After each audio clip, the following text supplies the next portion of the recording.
Dreaming of Venice by T.A. Williams, narrated by Penny Andrews. Prologue. In London it was grey, wet and cold. Yet in Penny's head it was a warm, sunny day in Venice. She imagined herself lounging in a shiny black gondola as a gondolier in a stripy shirt sculled along the Grand Canal. All the way past magnificent monuments, incomparable palazzi, and some of the greatest art galleries in the world, she sat back and listened as he serenaded her in his melodious tenor voice. When they reached the Rialto Bridge and slipped smoothly underneath, onlookers waved down at them and smiled.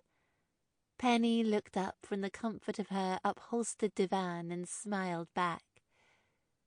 As daydreams went, it was pretty damn good. An incomprehensible message over the station loudspeaker and a trickle of rain on her cheek brought her back to reality. She sighed, wiped the water off her face, and glanced down the line, relieved to see the yellow front of the train approaching.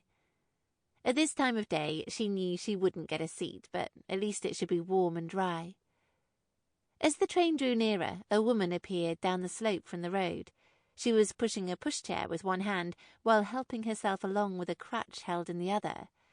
She looked even wetter and more miserable than Penny, who felt a sudden wave of compassion sweep through her.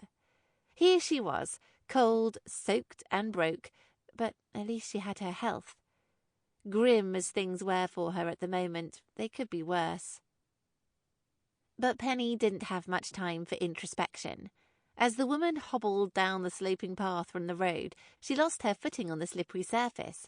Her bad leg gave way, and she let out a despairing squeal. The crutch slipped on the wet concrete, and she toppled over, landing heavily on her side in a puddle.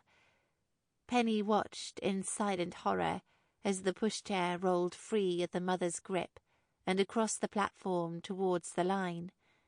The mother's squeal turned to a panic-stricken scream. The buggy slowed as it reached the edge, and for a moment it looked as if it would stop.